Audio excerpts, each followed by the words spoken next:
आपको भी चाय पीना बहुत अच्छा लगता है, आप भी चाय के बिना नहीं रह सकते हो। एक ऐसी कहानी ले आया हो ना भूतिया चाय वाले की। आपने बिल्कुल सही थंबनेल देखा है और टाइटल भी आपने बिल्कुल सही पढ़ा है। एक सच्ची घटना ले आओ, एक ऐसी सच्ची घटना की स्टोरी में आपके सामने ले आया हो ना कि भाई कसम से अगर आप पढ़ लिए ना, अगर पूरा कहानी सुन लिए ना, आपके दिमाग के पूर्चे हिल जाएंगे। आप कभी सोच भी नहीं पाओगे कि किसी के साथ इस लेवल तक एक ऐसा हॉरर एक्सपीरियंस हुआ होगा। जिसके साथ हुआ है वो तो अभी दुनिया में नहीं रहा, लेकिन कुछ चीजें ऐसी छोड़ गया है ना कि हम जैसे लोगों के लिए बहुत ही दर्दनाक एक ऐसी चीज बन चुकी है कि हम लोग जब भी ये कहानी को सुनेंगे ना, दिमाग की पुर्जे हिलेगे हिलेगे, पूरी बॉडी में मानो 440 का करंट लग गया, ऐसा एहसास होगा।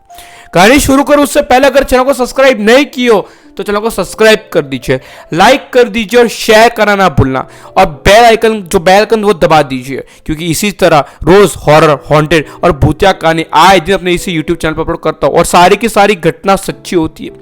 आप भी अपने साथ घटी हुई कोई भी दर्दनाक कहानी मुझे शेयर कर सकते हो, चाहे कमेंट में आके भी शेयर कर सकते हो, और मेरी इंस्टाग्राम की आईडी ऊपर दी गई है Haunted27, वहां जाके भी आप अपनी कोई भी हॉरर कहानी जो भी आपके साथ सच्ची कहानी घटी है, आपके दोस्तों के साथ या फैमिली के किसी भी मेंबर के साथ घटी हो ना, तो आप मुझे डीएम कर सकते हो। आपकी कहानी भी इसी चैनल पर अपलोड करूंगा ताकि दुनिया को पता चल सके और कुछ सीख मिल सके उससे। चलिए भाई आज की कहानी की शुरुआत करते हैं बिना कोई टाइम गवाए। 1986 की एक घटना है, आज से बहुत साल पहले घटी हुई कहानी ले आया हूं। तो चलिए भाई 1986 में चलते हैं। 1986 की बात है, खीरपुर नाम का एक गांव है। एग्जैक्टली मुझे ये नहीं मालूम कि खीरपुर गांव का है, जैसे कहानी में लिखा है वैसे आपको सुनाने जा रहा हूँ, जैसे मुझे इंस्टाग्राम के द्वारा पता चली है वैसे आपको सुनाने जा रहा हूँ। कमेंट सेक्शन में आके बता देना कि खीरपुरा गांव का है। खीरपुरा की बात है, उस टाइम पे गांव में इतना डेवलपमेंट नहीं था भाई, बड़े बड़े ग्राउंड थे, बड़े बड़े पेड़ थे और कच्चे मक्के मकान थे। उसी दौरान एक चाय वाला वहां पे पहली बार चाय बेचना का धंधा स्टार्ट करता है, यानी कि खुद का बिजनेस डालता है। रामकृष्ण नाम का ये बंदा, जिसकी उम्र 35 साल रही होगी, उसने अपना नया चाय का बिजनेस वहां शुरू किया था। गांव से लगभग खीरपुर से लगभग 2 किलोमीटर बाहर, यानी कि गांव के बाहर वो चाय बेचता था। शाम के 5 बजे ठेला लगाता था और रात के 9 बजे वहां से उठ जाता था, और सुबह 7 बजे लगाता था और 10 बजे उठा देता था। रामकृष्ण का यह ठेला बहुत चलता था, बहुत आमदनी कमाई जा रहा था। करते करते उसको 2 हफ्ते बीत गए थे। अभी गांव वाले उसको पहचानने लग गए थे कि रामकृष्ण की चाय पियो यार, मजा आ जाता है। कुछ भी सिर दर्द हो, अगर आपको लो एनर्जी लग रही है, तंदुरुस्ती लग रही है, बस रामकृष्ण की चाय पियो और मजा आ जाएगा। लोग को अंधाधुंध पे भरोसा हो गया था, आंख बंद करके रामकृष्ण भरोसे किए जा रहे थे, उसकी चाय पिए जा रहे थे। और रामकृष्ण था वो भी चाय बिल्कुल बहुत ही अच्छी तरीके से बना था, बहुत ही साफ सफाई बनाता था और एक अलग ही लेवल का टेस्ट था उसकी चाय में। लोग पीने के लिए दूर दूर से आते थे, लेकिन समय के साथ साथ 2-3 वीक गुजर चुके थे, यानी कि 2 से 3 हफ्ते गुजर चुके थे। अभी धीरे धीरे पूरी तरह से रामकृष्ण की मुसीबतें बढ़ रही थी।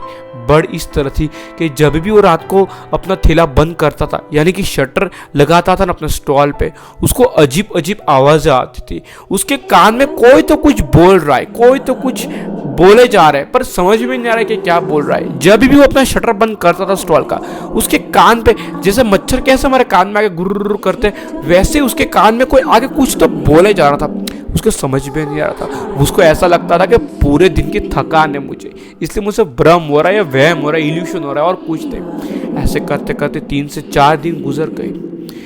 ठीक 5वें दिन ही जब वो चाय बना रहा था ना, तो उसके चाय में दूध के बदले खून उबल रहा था, यानी कि गैस जैसे फास्ट किया ना उसने, कृष्ण पूरी तरह से परेशान हो गया कि भाई साला ये क्या चीज़ है यार, मैं दूध उबाल रहा हूँ खून उबल रहा है।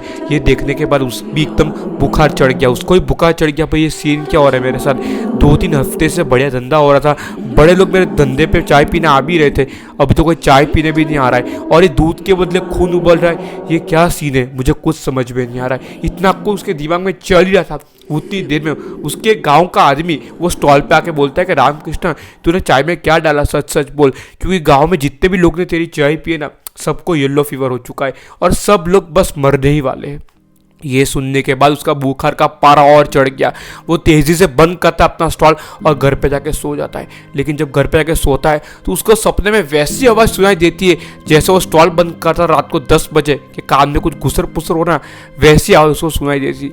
अगले दिन ही रामकृष्ण जाके एक बुजुर्ग आदमी उसके ही गाँव का पंडित जी को मिलता है जो कि बहुत ही ज्ञानी थे, जिसकी उम्र 95। कृष्ण पूरी बात वो साधु महाराज को बताता है। तो साधु महाराज जी बोलते हैं कि देख रामकृष्ण, मैं तुझे आधी मदद कर सकता हूँ, पूरी मदद मुझसे भी नहीं होगी। तो रामकृष्ण बोलते हैं आधी मदद करोगे मतलब बाबा जी? तो साधु महाराज जी बोलते कि तुझे किसी ने गाँव में बताया नहीं, लेकिन मैं तुझे बताता हूँ। तेरे से पहले एक चाय वाला और था जो कि चाय बेचता था, जिसका नाम जय कुमार था।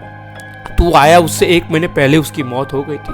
दरअसल हुआ ऐसा कुछ था कि गांव में चाय की टपरी सिर्फ एक ही है, तो पूरा गांव यहीं चाय पीने आता था। कोई भी हो, छोटे बच्चे हो, बड़े बच्चे हो, या फिर बुजुर्ग हो, या गांव का कोई भी सदस्य हो, जय कुमार की चाय पीने के बाद ही वो अपना सारा काम चालू करता था। किसी के घर पे चाय नहीं बनती थी, सिर्फ जय कुमार के स्टॉल पे ही चाय बनती थी। वो एक अलग ही तरह की चाय बनाता था। ये देखते देखते कुछ चोर लुटेरों की दानत खराब हो गई। जब जय कुमार रात को 12 बजे अपना स्टॉल बंद करके, अपनी टपरी बंद करके घर जा रहा था ना, तो वो चोर डाकू ने उसको लूट लिया और मार भी दिया ताकि किसी को बता ना सके। लेकिन उसी दौरान गांव का एक आदमी ट्रैक्टर लेके अपने घर जा रहा था और उसकी नजर पड़ती है कि जय कुमार की टपरी पे लाइट बल्ब जो लालटेन है वो चल रही है। वो सोचता है कि रात को 12 बजे जय कुमार यहाँ क्या कर रहा है। स्टॉल के पास जाता और देखता है कि जय कुमार बहुत ही बेहद बेहोशी के हालत में पड़ा हुआ है। उठाता है, अपने ट्रैक्टर में बिठाता है और अस्पताल ले आता है गाँव का आदमी।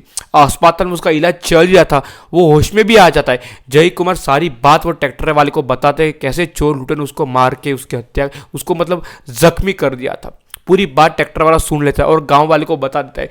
पूरा गांव वाला प्रार्थना करता है कि जय कुमार की जान बच जाए, पर इलाज के दौरान ही 2 दिन के बाद उसकी मौत हो जाती है और जय कुमार मर जाता है। तब से लगा के कुछ लोगों को जय कुमार दिखता है, कुछ लोगों को एहसास होता है, और कुछ लोग हैं वो टपरी के आसपास भटकते भी नहीं है, किसी को बताते भी नहीं है कि वो जय कुमार की आत्मा यहाँ भटकती है, किसी को ये बात बताते भी नहीं है। सिर्फ हमको आके बताए है, बाबा जी बोलते हैं, और हमको कुछ इलाज भी किए उनका, कुछ मंत्र भी दिए। तुम भी एक काम करो, तुम छोटा सा हवन कराओ, जहाँ स्टॉल है, जहाँ तुम टपरी लगाते हो ना, वहाँ एक हवन कराओ और जय कुमार की मुक्ति दिलाओ। जो रामकृष्ण बोलता है ठीक है बाबा जी, लेकिन मैं तो नया गांव में आया हूँ, सिर्फ 5 या 6 हफ्ते हुए हैं, मैं तो किसी महाराज को नहीं जानता हूँ, आप मुझे मदद कर दीजिए। तो साधु महाराज जी बोलते हैं ठीक है, मैं तुम्हें मदद कर दूंगा। और बुधवार के दिन ही बाबा जी एक दूसरे बाबा जी को लेके आते हैं और टपरी के आगे बैठ के रात के 2 बजे हवन करते हैं। और लिटरली 2 दिन के बाद टपरी वापस से शुरू हो जाती है। टपरी बिल्कुल सही सलामत थी एकदम, और शुरू करने के बाद बहुत ही रिलैक्स, एकदम कामली धंधा चलता है। और रामकृष्ण भी खुश हो जाता है कि मैंने किसी को मुक्ति दी है, और उसका धंधा दुगना तिगना चलता है। और जिसको भी येलो फीवर हुआ था, जिसको पीलिया हुआ था ना, वो भी एकदम स्वस्थ हो गए। ऐसे करते करते बहुत सालों तक उसका धंधा बहुत ठीक ठाक चला। और 2007 आते आते रामकृष्ण की मौत हो जाती है हार्ट अटैक की वजह से। दरअसल इस घटना को मुझे इंस्टाग्राम के द्वारा पता चली है। अगर आपको भी कहानी अच्छी लगी हो ये रामकृष्ण की चाय वाले की, तो सब्सक्राइब कर देना, शेयर करना ना भूलना, और थोड़ा सोचिए कि कैसा एक्सपीरियंस रहा होगा रामकृष्ण के साथ, कि उसके ऐसी कुछ चीज़ें भी एक्सपीरियंस उसकी लाइफ में कर दी थी उसने। अगर आपको कहानी अच्छी लगी हो, ये सच्ची घटना अच्छी लगी हो, तो लाइक और सब्सक्राइब कर देना। अब तक कहानी देख लियो तो बहुत बहुत धन्यवाद आपका।